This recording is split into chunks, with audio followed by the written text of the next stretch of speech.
Students, moment of इनर्शियाच्या या सिरीजमध्ये आपण आतापर्यंत moment of inertia of different objects पाहिले आणि हे जे डिफरंट ऑब्जेक्टचे मोमेंट ऑफ इनर्शिया होते याच्याकडून जास्तीत जास्त असे बॉडीज अशा ॲक्सिस भोवती मोमेंट ऑफ इनर्शिया आपण कॅल्क्युलेट केले की जे सेंटरमधून जात होते. बट ॲक्सिस ऑफ रोटेशन हा कुठेही असू शकतो बॉडीमध्ये. सो त्याच्यामुळे कुठल्याही ॲक्सिस भोवती मोमेंट ऑफ इनर्शिया जर का तुम्हाला कॅल्क्युलेट करायचं असेल तर आता पुढे परत सर्व प्रोसेस करण्याची आवश्यकता नाही आहे. जर का तुम्हाला सेंटर ऑफ मास भोवती मोमेंट ऑफ इनर्शिया माहीत असतील तर पॅरलल ॲक्सिस आणि परपेंडिक्युलर ॲक्सिस थेरम्स वापरून तुम्ही आता कुठल्याही बॉडीभोवती मोमेंट ऑफ इनर्शिया कॅल्क्युलेट करू शकता. सो ठीक आहे, आपण आता आज पॅरलल ॲक्सिस आणि परपेंडिक्युलर ॲक्सिस थेरम स्टडी करणार आहोत. जिवंत राहा, लक्ष ठेवा आणि केअरफुली लर्न करा. बघा, खूप थेरॉटिकल काम होतं म्हणून मी थोडंसं आधीच लिहून ठेवलं आहे, पण परपेंडिक्युलर ॲक्सिस थेरममध्ये असं काही करता येणार नाही. सो त्याच्यामुळे कमीत कमी वेळेमध्ये आपल्याला व्हिडिओ कव्हर करायची होती. सो बघूया पॅरलल ॲक्सिस थेरमचं काय म्हणणं आहे. सो पॅरलल ॲक्सिस थेरमचं असं म्हणणं आहे की moment of inertia of the body about any axis, moment of inertia of the body about any axis. ठीक आहे ना. कुठल्याही एखाद्या ॲक्सिस भोवती मोमेंट ऑफ इनर्शिया जर आपल्याला कॅल्क्युलेट करायचा असेल तर तो किती असतो, is equals to the sum, ठीक आहे ना, sum of moment of inertia of body about an axis passing through center of mass and parallel to the given axis. ठीक आहे ना.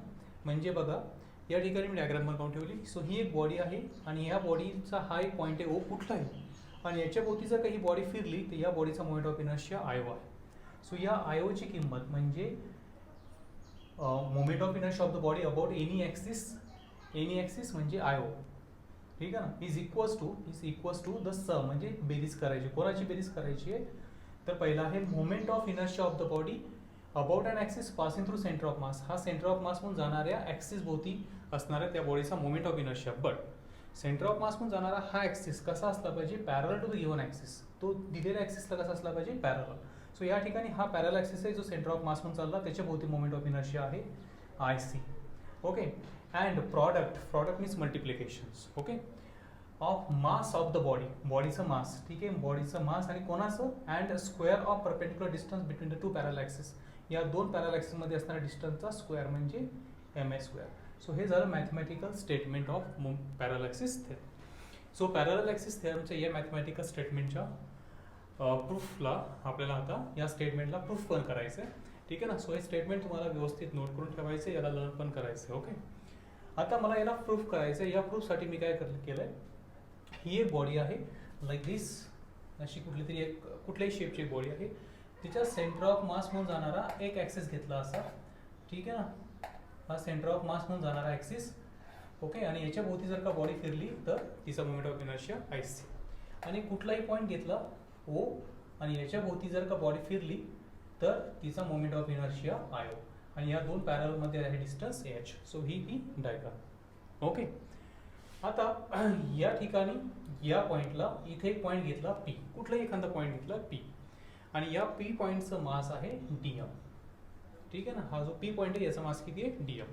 आणि मी काय केलं, या OPला आणि ह्या CPला जॉईन केलं, हा OP आणि CP जॉईन केला. ठीक आहे ना. प्रूफ करण्यासाठी चालू आहे सगळं.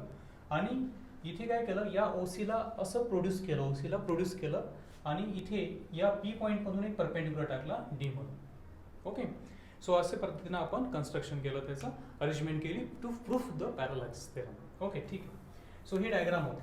आता बघा, ही जी बॉडी, ही बॉडी अशी आहे आणि जे दोन पॅरलल ॲक्सिस घेतले मी, तर ते दोन पॅरलल ॲक्सिस, हा सेंटर ऑफ मास म्हणून जाणारा आणि हा तो गिव्हन. सो हे दोघं जण एकमेकांना पॅरलल आहे आणि या दोघांमधलं डिस्टन्स H. ठीक आहे ना. आणि हे या बॉडीला परपेंडिक्युलर. आता या ॲक्सिस पासून हा पॉईंट C पासून P डिस्टन्सवर आहे, म्हणजे CP डिस्टन्सवर आहे, आणि या ॲक्सिस पासून हा पॉईंट OP डिस्टन्सवर आहे. तर मला सांगा, moment of inertia of this mass DM about AA dash, हा AA ॲक्सिस घेतला. सो AA डॅश ॲक्सिस भोवती मोमेंट ऑफ इनर्शिया किती होईल, CP स्क्वेअर होईल. ठीक आहे ना. CP स्क्वेअर इंटू DM होईल, कारण की एक पार्टिकल असेल तर moment of inertia M1r1 square plus M2r2 square नुसार M1r1 स्क्वेअर म्हणजे त्याचं मास आणि CPचा स्क्वेअर.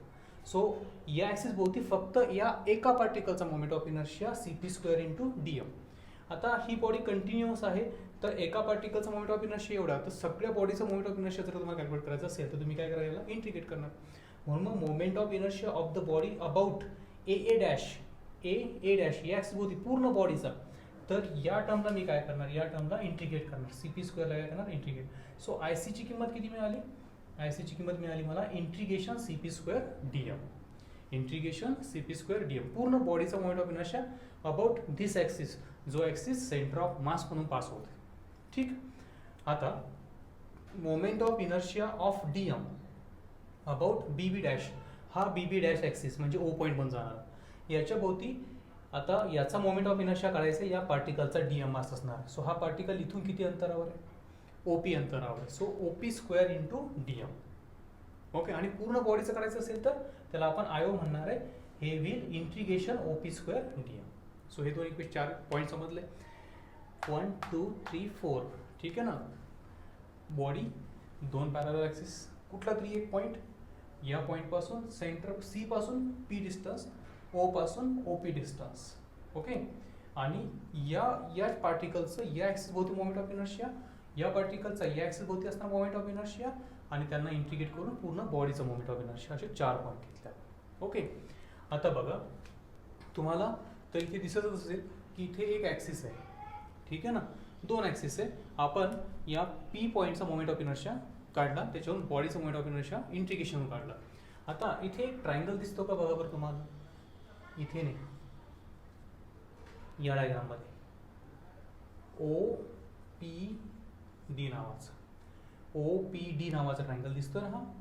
ठीक आहे. या ओ पी डी मध्ये आपल्याला बाय पी जी टी जायचं, म्हणजे पायथागोरस थेरमनुसार जायचं. सो पायथागोरस थेरमनुसार काय होईल ओ पी डी मध्ये, तर बघा केअरफुली पहा, o p square is equals to, o p square is equals to o d square plus p d square. Okay. Yes. Okay. Simple. So it is equals to o c plus c d. हो का नाही पहा, o d काय, o c plus c d आहे का, o d o c plus c d. Yes. Plus p d square, plus p d square. Okay. ठीक आहे. So it is equals to a plus b bracket square. So हे झालं o c square plus c d twice o c c d plus c d square plus p d square. हो की नाही. Okay. A square plus twice a b plus b square. So हे झालं o P स्क्वेअरची किंमत. ठीक. Equals to, इथे मी थोडीशी जागा सोडते मुद्दाम, equals to o c square plus twice o c c d plus, बघा हे c d square plus p d square का आपल्याकडे, बघा c d square plus p d square, c d square plus p d square, आणि इथे right angle perpendicular टाकलेली. So c d square plus p d square is equal to c p square होईल. या c p square होईल कुठून, from triangle c p d. C d square plus p d square ही शेवटची term आहे ना, याची किंमत किती आली, c p square plus c d square plus p d स्क्वेअरची किंमत आली सी पी स्क्वेअर. हे झालं o p square. Okay. Now listen, आता मी काय करतोय, या इक्वेशनला डीएम ने मल्टिप्लाय करतोय आणि या इक्वेशनला इंटिग्रेट करतोय. ओके. सो ओ पी स्क्वेअरला मी डीएम ने मल्टिप्लाय केलं plus equals to o c स्क्वेअरला डीएम ने मल्टिप्लाय केलं plus twice o c c डीला पण डीएम ने मल्टिप्लाय केलं प्लस सी पी स्क्वेअरला सुद्धा डीएम ने मल्टिप्लाय केलं. ओके. आणि यांना इंटिग्रेट केलं, याला इंटिग्रेट केलं आणि याला पण इंटिग्रेट केलं. Okay. O p square dm हा इथे लिहिलेला आहे, ओ पी स्क्वेअर डीएमचं इंटिग्रेशन आय ओ आहे. सो हे झालं आय ओची किंमत. Okay. O c square dm, o सीची व्हॅल्यू एच आहे. सो हे झालं h square integration h square dm. या एवढ्या टर्मची व्हॅल्यू मी 0 पुट करतोय. का करतोय हे पण मी तुम्हाला सांगणार आहे, फक्त आता सध्या किती ठेवली 0. Plus c p square dm, c p square डीएमची किंमत आय सी आहे. सो हे झालं i c. Okay. So i o is equals to i C plus h square integration dm. H square fix value दोन parallel axis theorem मधली. ठीक आहे ना, दोन पॅरलल ॲक्सिस मधली, not theorem. So h square into integration of dm, integration of dm म्हणजे dm एक particle होता आणि या एका पार्टिकलची इंटिग्रेट केले म्हणजे सगळे एक पार्टिकल एकत्र गेले तर काय बनेल, या पूर्ण बॉडीचा मास बनेल. So integration of dm will m. So he equation will ic plus h square m, and that's why io equals to ic plus mh square. Okay, काय आहे बघा आयो. आयो आहे moment of inertia of the body about any given axis. Moment of inertia of the body about any given axis is equals to sum, या दोघांची sum of m i of the body about axis passing through centre of mass. M i of the body about axis passing through centre of mass i c. ठीक आहे ना. And product, हा गुणाकार आहे, product of mass of the body and square of perpendicular distance between two parallel axes. Okay, so this is the statement and proof of moment of inertia.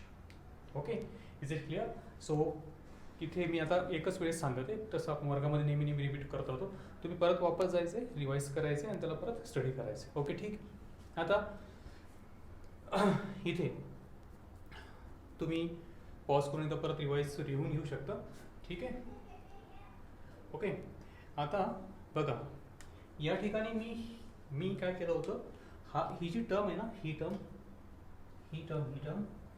Term घेतली होती 0. का 0 घेतली होती ते सांगतो आता. ठीक आहे ना. बघा, तुम्हाला सेंटर ऑफ मासचा कन्सेप्ट माहिती आहे. बघा, सेंटर ऑफ मासचा कॉर्डिनेट्स जर का तुम्हाला शोधायचा असेल, सेंटर ऑफ मासचा कॉर्डिनेट एक्सियम, सो याचा फॉर्म्युला आहे m1 x1 plus m2 x2 divided by m1 plus m2 and so on. ठीक आहे ना. असं चालू राहतं किती पण पार्टिकल असो सेंटर ऑफ मास काढण्याची. पण मला सांगा, जर का सेंटर ऑफ मास हा ओरिजिनला असेल तर या एक्सियम ची व्हॅल्यू किती होईल? 0, कारण की सेंटर ऑफ मास ओरिजिनला आहे तर एक्स कॉर्डिनेट त्याचा 0 होईल. जर का हा एक्स कॉर्डिनेट 0 झाला तर आपल्याला मिळतं m1 x1 is equals to 0, म्हणजे of course m1 plus m2 x2 and plus plus up to जितके नंबर्स ऑफ पार्टिकल असतील तेवढे इज इक्वल्स टू 0 असं मिळते की नाही. तर याला म्हणतात मोमेंट ऑफ मास. काय म्हणतात? Moment of mass. Moment of mass about the centre of mass. Moment of mass about the centre of mass is 0. Okay, जर का जो सेंटर ऑफ मास ओरिजिनला असेल. सो इथे पण कन्सिडर करा की हा सेंटर ऑफ मास ओरिजिनला आहे. मग हा सेंटर ऑफ मास ओरिजिनला असेल तर सी डी म्हणजे या पी पॉईंटचा एक्स कॉर्डिनेट झाला. हा झाला एक्स ॲक्सिस, इमॅजिन करा हा झाला एक्स ॲक्सिस. तर या पी पॉईंटचा हा सी डी काय झाला? एक्स कॉर्डिनेट झाला. ठीक आहे ना. सो हे सी डीचं डिस्टन्स घेऊया, समजा आपण x1, आणि या पार्टिकलचं मास किती झालं? d1. इथे एकच पार्टिकल आहे. सो या ठिकाणी एकच पार्टिकल असल्यामुळे मी इथे काय लिहिणार आहे? m1 x1 is equals to 0. Okay, इथे m1 ची किंमत झाली dm आणि x1 ची किंमत झाली cd. So dm into cd ची व्हॅल्यू किती आली? 0. ठीक आहे ना. हा ओरिजिनला कन्सिडर केला. मग dm into cd is equals to किती झालं? 0. मग dm इंटू cd, हे इथे dm इंटू cd, याची व्हॅल्यू किती आहे? 0. आणि म्हणून हे इंटिग्रेशन किती झालं? 0. आता याचं रिझन लिहित असताना काय लिहायचं? याचं रिझन लिहायचं moment of mass about centre of mass is 0 and therefore हे इंटिग्रेशन 0. ओके, हा कन्सेप्ट समजला. सो हे पण बोर्डमध्ये तुम्हाला लिहावं लागेल. सो ते जर का तुमचं लिहायचं असेल तर ते एवढं पण पॉज करून लिहून घ्या. ओके, ठीक. आता बोर्ड बुकमध्ये आणखी एक गोष्ट आहे की त्याने विचारलं आहे की इथे सांगा की हा जो पी पॉईंट आहे, हा पी पॉईंट जर का तुम्ही या दोन ॲक्सिसच्या मध्ये घेतला तर या थेरमला काही फरक पडेल का? तसा थेरमला फरक पडायला नाही पाहिजे. हे तर थेरम आहे. ठीक आहे ना. तुम्ही आपण हे जे कन्स्ट्रक्शन केलं हे फक्त प्रूफ करण्यासाठी केलं. मग या कन्स्ट्रक्शनला तुम्ही चेंज केलं तरीही थेरमचं स्टेटमेंट बदललं नाही पाहिजे. ठीक आहे ना. मग काय होईल तर बघा, जर का हा मी पी पॉईंट जर का इथे घेतला तर मी OP आणि CP असे जॉईन करेल आणि हा जो PD आहे हा PD तर इथे येईल. बरोबर. आता काय होईल या ठिकाणी बघा, OD ची किंमत काय होती? OC plus CD. OD ची किंमत ही OD एवढा होता ना, हा OC प्लस CD होता. ओके, आता OD ची किंमत काय होईल तर OD तर हा एवढाच आहे. बरोबर आहे. मग OD या ठिकाणी होईल OC मायनस CH म्हणजे CD. हा D पॉईंट घेतला मी. ओके, हा D पॉईंट घेतला तर बघा या ठिकाणी आपल्याला काय पाहिजे? OD. सो OD तर हे डिस्टन्स झालं तर OD काय होईल? OC minus CD. OD काय होईल? OD is equals to OC minus c d, OD is equals to OC minus c d. हा OD राहील. म्हणजे या ठिकाणी OC मायनस सी डी करायचं आहे. म्हणजे इथे OC प्लस सी डी होतं, इथे काय होईल मायनस होईल. इथे मायनस होईल तर ए स्क्वेअर मायनस ए मायनस बी स्क्वेअर होल स्क्वेअर, तर तिथे ए स्क्वेअर मायनस ट्वाईस बी होईल. सो हे मायनस, सो हे मायनस तर हे मायनस, हे मायनस तर हे मायनस, हे मायनस तर हा झिरो मायनस. काही फरक पडला? झिरो मायनस झाला, काय प्लस झाला, काही फरक पडला नाही पडला. सो इक्वेशनला काही फरक नाही पडत. बोर्डवर छोटासा एक क्वेश्चन दिलेला आहे टास्कमध्ये की जर का हा पॉईंट इथे मध्ये घेतला तर काय होईल. सो त्याचं पण इथे एक्सप्लेनेशन झालं. ओके, समजा तुम्हाला पॅरालॅक्सिस थेरम. सो स्टेटमेंट वगैरे व्यवस्थित नोट करून घ्या. व्हिडिओ परत परत पहा, डेरिव्हेशन्सला परत परत तुम्ही रिवाईज करा. ठीक आहे ना, म्हणजेच तुम्हाला हा थेरम खूप चांगला आहे. आता इथे मी परत परत काही रिवाईज करत नाही, एकदम सिम्पल आहे. सो व्यवस्थित रिवाईज करून घ्या. ओके, आता याच्यावरचे युजेस सांगतो मी तुम्हाला, याचे युजेस. ठीक आहे. सो स्टेटमेंट मात्र लक्षात ठेवा, IO is equals to IC plus MH square. So IO is equals to IC plus MH square. So moment of इनर्शियाचा about any axis is equals to the sum of moment of inertia about an axis passing through the center of mass parallel to given axis and product of mass and square of perpendicular distance between the two parallel axes. Okay, so इथे statement परत एकदा लिहितो. Parallel axis थेरमचं statement होतं IO is equals to IC plus MH square. ठीक, काय आहे H? H म्हणजे दोन पॅरलल ॲक्सिस मधलं परपेंडिक्युलर डिस्टन्स. IC म्हणजे सेंटर ऑफ मास म्हणून जाणारा ॲक्सिस भोवती असणारा मोमेंट ऑफ इनर्शिया. IO म्हणजे moment of inertia of the axis of the body about any axis. ठीक आहे, आता याचे युजेस पाहूया आपण. ठीक आहे, सो याच्या युजेसमध्ये आपल्याला पहिली गोष्ट की पहिला आपण रॉड शिकलो होतो. ओके, तर बघा हा एक रॉड आहे. सो या रॉडचा moment of inertia about an axis passing through centre. जर का या रॉडची लेंथ L असेल आणि या रॉडचा मास M असेल तर या ॲक्सिस भोवती मोमेंट ऑफ इनर्शिया तुम्ही इथे लर्न केला असेलच, हा असतो ml square by 12. Okay, so तुम्हाला कॅल्क्युलेट करायला आला की या एंड मधून जाणारा ॲक्सिस भोवती मोमेंट ऑफ इनर्शिया किती असेल. सो हे दोन ॲक्सिस कसे झाले एकमेकांना पॅरलल. हा काय झाला सेंटर. सो इथे काय लागेल थेरम. ठीक आहे ना, पॅरलल ॲक्सिस थेरम लागेल. सो काय होईल IO is equals to IC plus MH square. ठीक, सो IC हा झाला ML square by 12 plus M म्हणजे मास ऑफ रॉड तेवढंच आहे. H म्हणजे दोन पॅरलल ॲक्सिस मधलं डिस्टन्स. सो हा सेंटरला आहे, हा एंडला आहे. सो या दोघांमधलं डिस्टन्स किती होईल L/2. सो Hच्या जागी काय होईल L/2 आणि याचा square. So it is equals to ML square by 12 plus ML square by 4. So 3/12 होईल. सो याची कॅल्क्युलेशन्स करा. 4 ml square by 12. So it is equals to ml square by 3. Okay, so this is the use of parallel axis theorem. एखादं तुम्हाला इथे पण देऊ शकतो mid पॉईंटला. ठीक आहे ना, इथे असेल तर या दोन पॅरलल ॲक्सिस मधलं डिस्टन्स किती येईल L/4. L/2 चे हाफ L/4. सो इथे L/4 राहील. पुढचे कॅल्क्युलेशन्स करून घ्यायचं.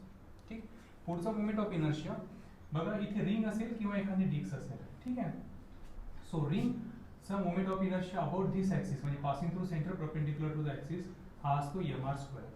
तर याची एक टँजेंट. ठीक आहे ना, टँजेंट ही टँजेंट, या टँजेंट भोवती मोमेंट ऑफ इनर्शिया किती येईल IT is equals to. So 2 मिनिटं आन्सर काढा. ठीक आहे, ट्राय करा. पॅरलल ॲक्सिस थेरम लागेल. हा ॲक्सिस आणि हा पॅरलल आहे. सो हे झालं आपल्यासाठी IC is equals to IC plus MH square. So M म्हणजे मास. आता H म्हणजे काय इथूनपर्यंत असणार डिस्टन्स. सो हे तर रिंगचं रेडियस आहे. So H is equals to R. Okay, so काय होईल इथे ॲक्सिस ऑफ रोटेशन्स टँजेंट जर घेतला तर IT is equals to IC plus MH square म्हणजे हे झालं टॉईस MR स्क्वेअर. ओके, चला आता ही जर का डिक्स असेल तर ही डिक्स असेल तर IC ची किंमत आहे mr स्क्वेअर बाय 2. सो इथे mr square by 2 plus same MS square चे की mr स्क्वेअर. ओके, सो 3/2 होईल. 2 + 1 3, 3/2 mr स्क्वेअर. ओके, स्पियर कुठला घ्या, होलो घ्या. ठीक आहे ना, किंवा सॉलिड घ्या आपण एखादा घेऊया. सो इथे असेल आय सीची किंमत 2/5 mr². तर या ॲक्सिस भोवती मोमेंट ऑफ इनर्शिया. सो हे distance h is equals to किती होईल r. सो याच्यामध्ये काय ॲड करायचं mh², आय सीमध्ये mh², याची किंमत r, so mr². So 2/5 + 1, so 7/5. So 7/5 mr². Okay. So हे आहेत moment of inertia parallel axis थेरमचे काही सिंपल न्यूमेरिकल. एक न्यूमेरिकल घेतोय रॉडच्या बाबतीत जो थोडासा केअरफुली करायचा आहे. ठीक आहे ना. हे सगळं समजलं. याच्यानंतर बरेचसे याच्यावर बुकलेट्समध्ये किंवा आपल्यासोबत दिलेले आहेत, बुक्समध्ये दिलेले असतात पॅरलल ॲक्सिस थेरमची मोमेंट ऑफ इनर्शिया कशी यूज केलेले आहेत ते. ठीक आहे ना. सो आता एक न्यूमेरिकल्स घेऊया आपण. याच्यामध्ये तुम्हाला असे 3 रॉड दिलेले आहेत. हा एक रॉड, ठीक आहे ना, जास्त जड होतो. हा एक रॉड, हा एक रॉड आणि हा एक रॉड. असे 3 रॉड दिलेले आहेत. ठीक. आणि या प्रत्येक रॉडचं मास m आणि लेंथ l आहे प्रत्येक रॉडची. मग हे इक्विलॅटरल ट्रायंगल बनवला त्यांनी, म्हणजे हा पूर्ण अँगल 60 डिग्रीचा असेल. बरोबर. आता या सगळ्यांचा इथे एक सेंट्रॉइड तयार झाला. ठीक आहे ना. या सिस्टीमचा सेंटर ऑफ मास इथे तयार झाला. तर तुम्हाला इथून जर का असा ॲक्सिस गेला परपेंडिक्युलर, ठीक आहे ना, असा ॲक्सिस गेला तर इथलचा मोमेंट ऑफ इनर्शिया कॅल्क्युलेट करायचा. याला आपण I1 म्हणूया. I1 is equals to question mark. ठीक आहे. बघा हा सेंटर ऑफ मास मधून जाणारा ॲक्सिस आहे. ठीक आहे ना. सो हा IC असेल की नसेल याच्यावर आपण विचार करूया. तसं सध्या IC वाटतो आपल्याला. बघा हा एक रॉड आहे, हा ॲक्सिस असा आहे. या रॉडची लेंथ l आहे. या रॉडचा पण एक सेंटर असेल ना इथे. आणि या सेंटरमधून जाणारा हा ॲक्सिस जर का मी घेतला तर हा ॲक्सिस भोवती मोमेंट ऑफ इनर्शिया इथे क्रॉस मारतो. Moment of inertia I2. बरोबर. सो या I2 ची किंमत किती होईल. सो रॉडच्या सेंटरमधून जाणारा आणि रॉडच्या लेंथला परपेंडिक्युलर ॲक्सिस भोवती असणारा moment of inertia ml²/12. Okay. So हे I2 ची व्हॅल्यू झाली. आता या दोघांमधलं डिस्टन्स, आता बघा हा असा आहे आणि हा पण असा आहे. सो हे दोघं जण एकमेकांना पॅरलल आहे. सो या पॅरलमधलं डिस्टन्स तर इथे असेल असं, याला आपण h नाव दिलं. आता इथून इथपर्यंत हे डिस्टन्स तर l/2 आहे. आता मी याला असं जॉईन केलं इथे, तर इथे अँगल बनेल. तर हा बरोबर बायसेक्टर बनेल. सो हा 60चा असेल तर हा 30चा बनेल. सो tan 30 काय बनेल. ठीक आहे ना. tan 30 opposite upon adjacent h/l/2. Okay. So tan 30 तर 1/√3 असतं. So it is equals to twice h/l. So therefore h ची किंमत मिळाली मला l/2√3 याची. आता बघा मला इथलचा मोमेंट ऑफ इनर्शिया कॅल्क्युलेट करायचा आहे आणि मला इथलचा माहिती आहे. सो बघा हा जो ॲक्सिस आहे ना इथे या एका रॉडसाठी हा सेंटरमधून जाणार आहे. सो हा IC झाला माझ्यासाठी. म्हणून मला जर का I1 ची किंमत काढायची असेल तर I1 ची किंमत इज इक्वल्स टू IC म्हणजे हा इथलचा I2 प्लस mh². ओके.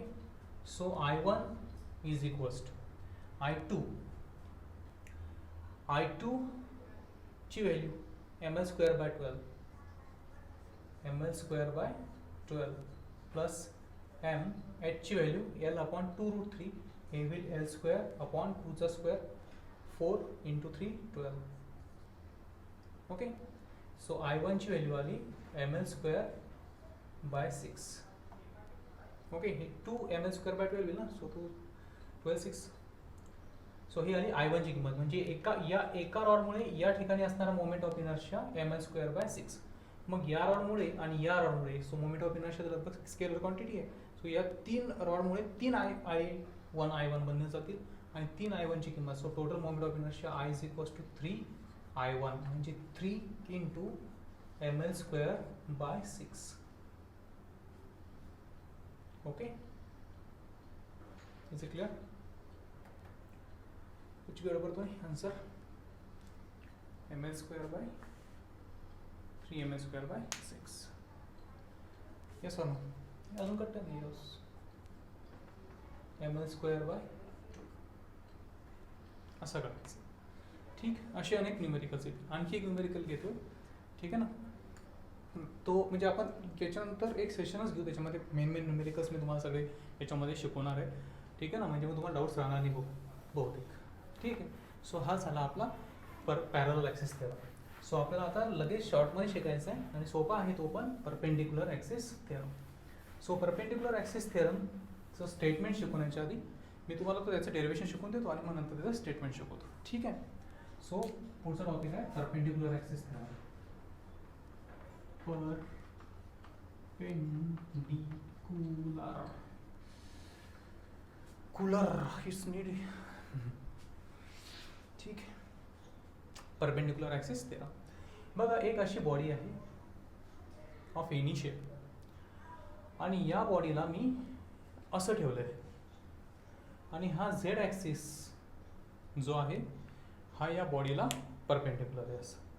आणि या झेड ॲक्सिस भोवती जर का बॉडी फिरली तर याचा मोमेंट ऑफ इनर्शिया आहे झेड. या बॉडीमध्ये या साईडला या डायरेक्शनमध्ये एक ॲक्सिस काढला जो या बॉडीमध्येच असणार आहे. झेड ॲक्सिसला परपेंडिक्युलर आहे, पण हा जो ॲक्सिस मी काढला हा या बॉडीमध्ये असणार आहे.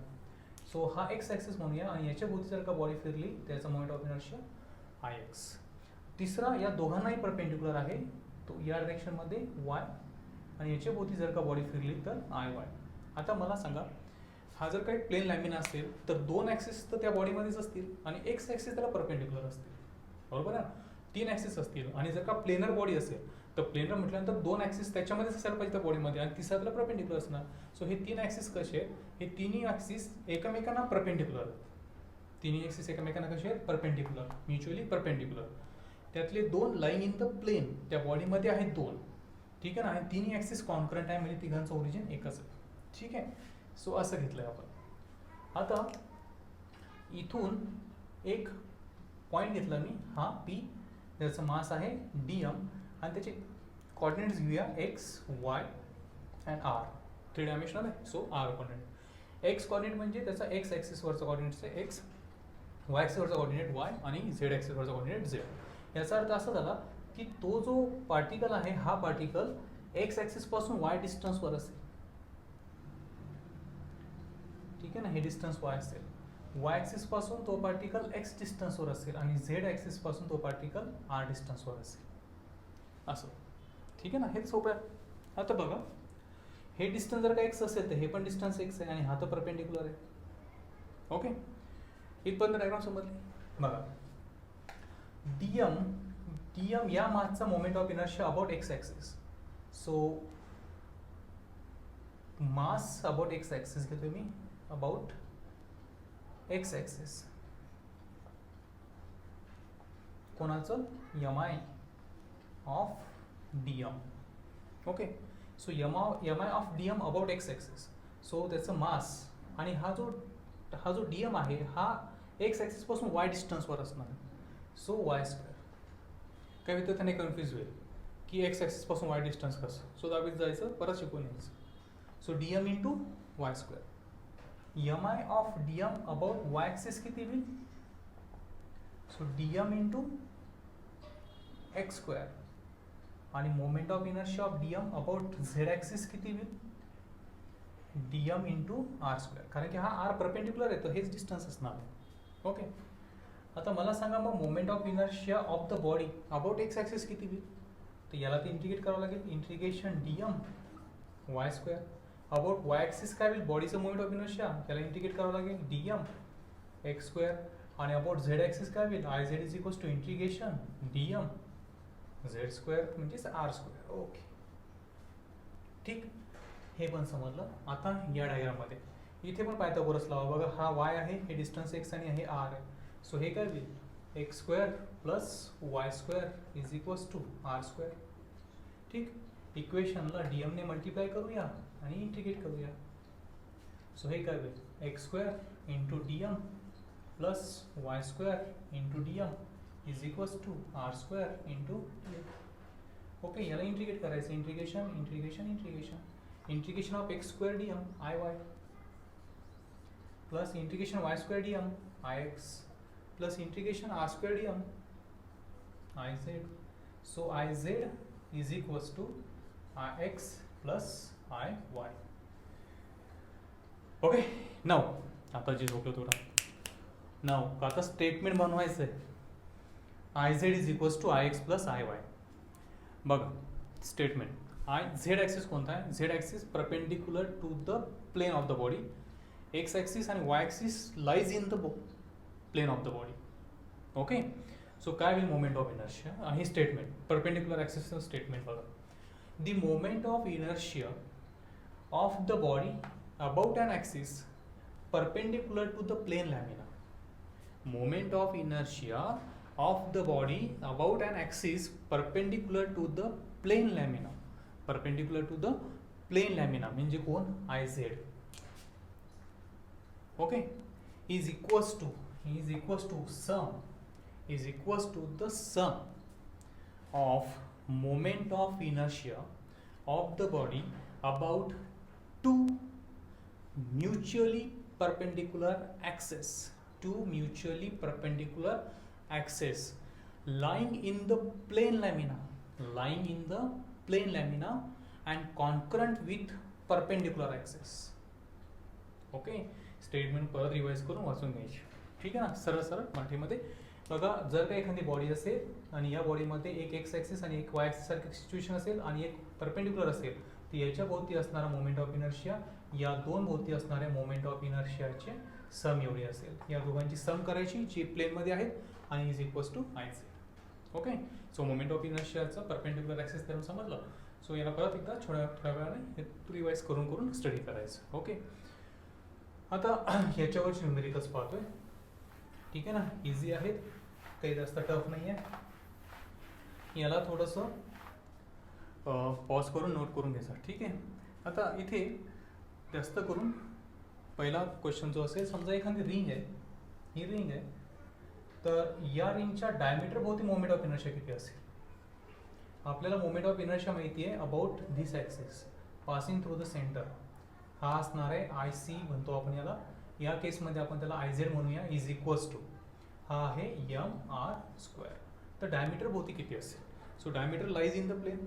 ओके तर बघा हा एक डायमीटर घेतला मी अलॉंग एक्स ॲक्सिस आणि एक आणखी डायमीटर घेतला अलॉंग वाय ॲक्सिस. सो याच्या भोवती moment of inertia I x तर याच्या भोवती असणारा moment of inertia I Y. Okay जर का बॉडी अशी फिरली तर आता आय एक्स आणि आय वाय हे जर का घेतले आपण त्याच्यामुळे बॉडी रिंगमधून जर का एक्स ॲक्सिस घेतला तर रिंगचे दोन सारखे भाग होतात. वाय ॲक्सिस घेतला तरी पण रिंगचे दोन सारखेच भाग होतील. जे एक्स ॲक्सिस भोवती होते तेच Y axis. So X axis आणि वाय ॲक्सिस भोवती असणारे मोमेंट ऑफ इनर्शिया इथे सेम आहे. बॉडी सिमेट्रिक असल्यामुळे. ठीक आहे ना. सो इथे I X is equals to काय आय वाय. याला म्हणूया आपण moment of inertia about diameter. आता हा ॲक्सिस तर परपेंडिक्युलर आहे. हा सेंटरमधून जाणार हा ॲक्सिस तर परपेंडिक्युलर होतं passing to the plane. So इथे आपण लावूया परपेंडिक्युलर ॲक्सिस थेरम. सो इथे काय होईल I Z is equals to I X plus I Y. So I झेडची किंमत तर माहिती आपल्याला एम आर स्क्वेअर. ओके ही झाली एम आर स्क्वेअर. आय एक्सची किंमत किती झाली. सो आय एक्सची किंमत होईल आय डी. ठीक आहे ना. डायमीटर होती याच्यामुळे आणि याची पण किंमत होईल आय डी. सेम व्हॅल्यूज आहेत. So I D plus I D. So twice I D. So twice I D is equals to M R square. So I D is equals to M R square by 2. ठीक आहे ना. So diameter वरती moment of inertia किती आला रिंगचा M R square by 2. Okay कारण की कुठलाही डायमीटर घेतला तुम्ही तर तो रिंगचे दोन सारखेच मास तयार करणार. दोन सारखेच तुकडे करणार. सो त्याच्यामुळे कुठलाही म्हणजे सिमेट्रिक बॉडी रिंग ही सिमेट्रिक बॉडी. जर का तुम्ही डायमीटर भोवती जर का तिला कापले तर तिचे कुठल्याही डायमीटर भोवती सारखेच पार्ट होतात. सो ती सिमेट्रिक बॉडी असेल तर डायमीटर भोवती कुठल्याही डायमीटर भोवती मोमेंट ऑफ इनर्शिया कसं असणार आहे सेम. सो आय एक्स आणि आय वायची व्हॅल्यू सेम झाली. सो आय डी झाली.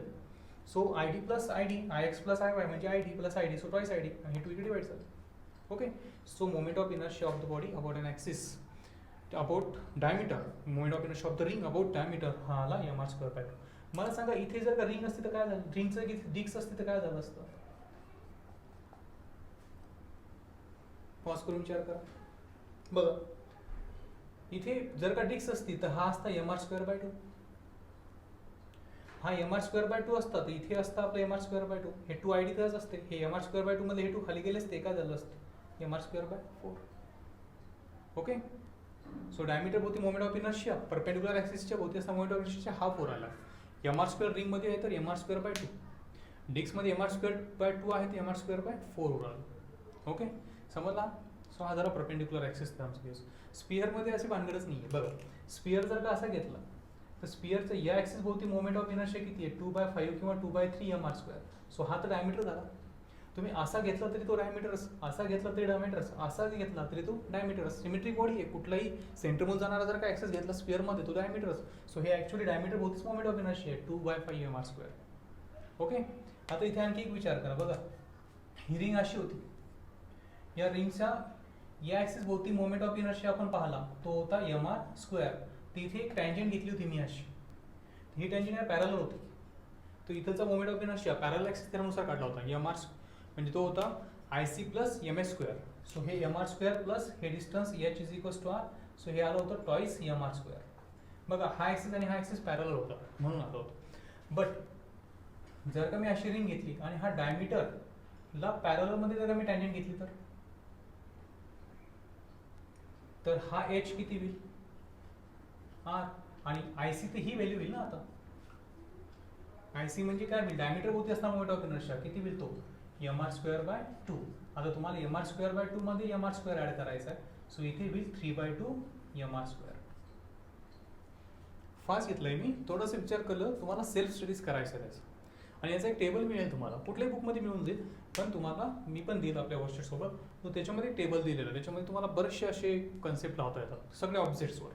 ठीक आहे ना. परपेंडिक्युलर ॲक्सिस आणि पॅरल ॲक्सिस थेरम तुम्हाला इथे अप्लाय करायचं आहे आणि हे अप्लाय करून करून शिकायचं आहे. ठीक आहे ना. खूप सारे न्यूमेरिकल. ठीक आहे ना.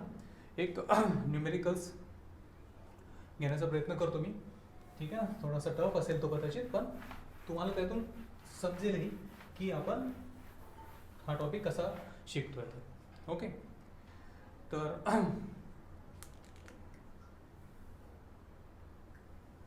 हा एक रिंग आहे समजा आणि ही पण एक रिंग आहे. दोन्ही सगळ्या रिंग सारख्याच बरं का. एम आर स्क्वेअर म्हणजे यांचे सगळ्यांची मोमेंट ऑफ इनर्शिया मास आणि रिंग रेडियस कसे आहेत सेम, एम आणि आर.